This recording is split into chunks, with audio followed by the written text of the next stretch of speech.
এয়া নামঘৰ হৈছে আমাৰ ঢকুৱাখানাৰ মাছ জালধাৰী গাঁও হয় আৰু ঢকুৱাখানাৰ ভিতৰতে এখন বহুত ডাঙৰ গাঁও হয়। প্ৰায় 350 ঘৰতকৈও অধিক ঘৰ আছে ঢকুৱাখানাৰ জালধাৰী গাঁৱত আৰু এই ঢকুৱাখানাৰ জালধাৰী গাঁৱত পৰম্পৰাগতভাৱে জন্মাষ্টমী অনুষ্ঠান আয়োজন কৰি আহিছে তেখেতলোকে।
মই এতিয়া কৌটিল্যক লগ পাই গৈছোঁ হয় না? কৌটিল্য ঢকুৱাখানাৰ চেণ্ট্ৰেল স্কুলত পঢ়ি আছে এটা মৰম লগা ভাইটি হয়, এইখন গাঁৱৰে ল'ৰা হয় হয়নে?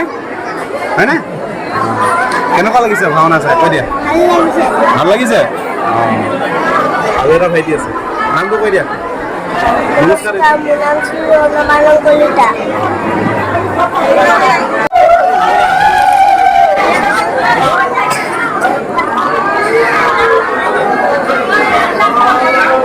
কি কৰিব এতিয়া কৈ দিয়ক, হোম পুৰিব ন?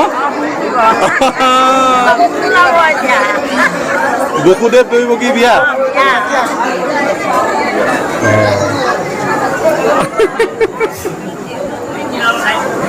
ভণ্টি এইবাৰ প্ৰথম চাইছা না আগতেও চাইছা? এইবাৰ প্ৰথম চাইছা? তুমি এইখন গাঁৱৰে হয় নহয়? তোমাৰ নামটো কোৱা। কেনেকুৱা লাগিছে ছাৰ? ভাল লাগিছে?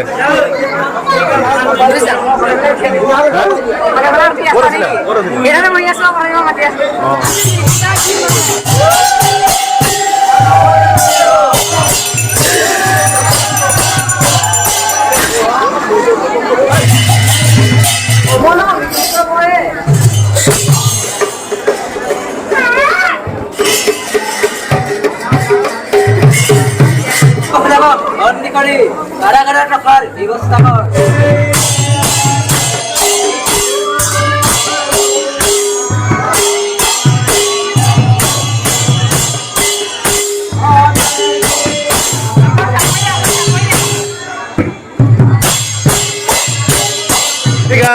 আজিৰ ভিডিঅ'টো কেনেকুৱা লাগিলে আপোনালোকে কমেণ্ট কৰি জনাব আৰু ঢকুৱাখানাৰ মাছ জালধাৰী গাঁৱৰ যদি কোনোবাই আজিৰ মোৰ এই ভিডিঅ'টো চাই আছে তেন্তে ভিডিঅ'টোত এটা লাইক কৰি শ্বেয়াৰ কৰি দিব যাতে সকলোৱে চাব পাৰে। ঠিক আছে গাইজ, আজিলৈ আহিছোঁ, বাই বাই।